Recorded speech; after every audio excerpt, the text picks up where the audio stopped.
Good afternoon, Officer Waldman. Hello?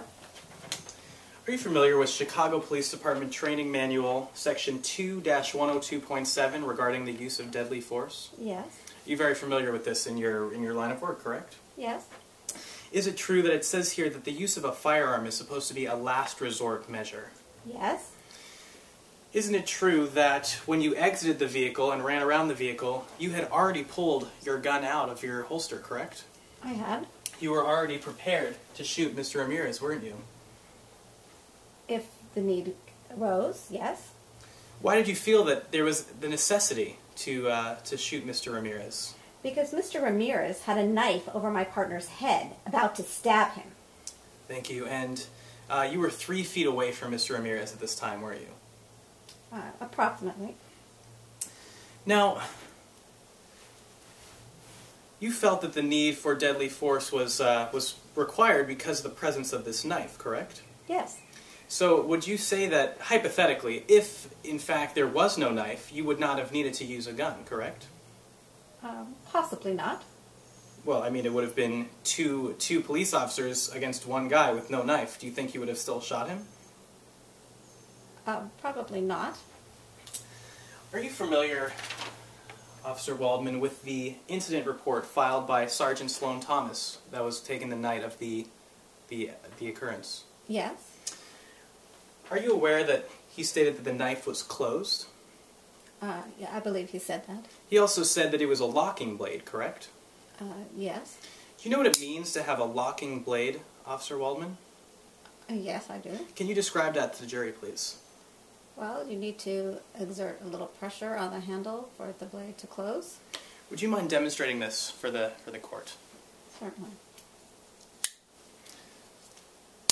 Thank you. So is it true that in order to close a knife with a locking blade, you have to exert a significant amount of pressure on the base of the knife while also exerting a significant amount of pressure on the blade of the knife, correct?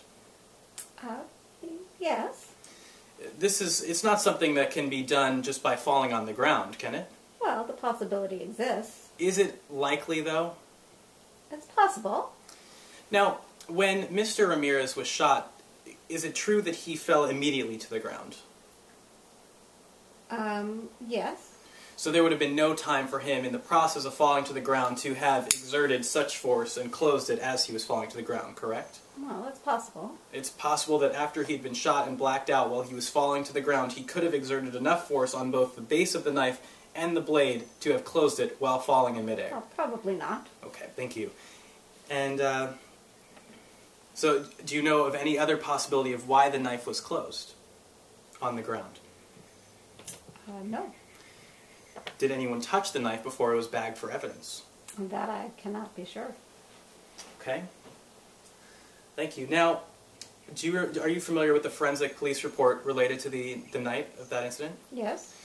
Do you remember if it was stated whether or not the knife had any blood on it, on the blade? No. I don't believe it did. So that there was no blood on the knife, correct? That's what the report said. Now, in your experience as a police officer dealing with crime scenes, isn't it likely that a knife that had just been stabbed into someone's back would contain at least some residual of blood on the blade? Typically. So generally this would be the case? Yes. And also, are you aware that the police report stated that there were no fingerprints on the knife? Yes. Now, in your professional opinion, as a police officer dealing with crime scenes as part of your occupation, wouldn't it generally be the case that there would be fingerprints on a knife if it was gripped over someone's head, poised to stab? Probably, yes.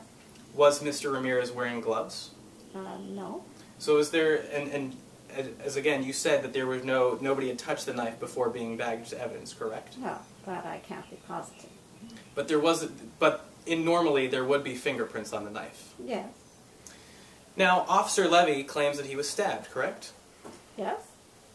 And is he able to produce the shirt that he was wearing at the time he was stabbed? No, he discarded that shirt.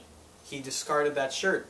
So is it correct to say that the knife was closed, it was a locking blade, there was no blood on the knife, there were no fingerprints on the knife, and Officer Levy is unable to produce any proof that he was any physical proof that he was actually stabbed in the shoulder. Well, he was treated by a doctor. Yes or no, Officer Waldman? Are all those statements true?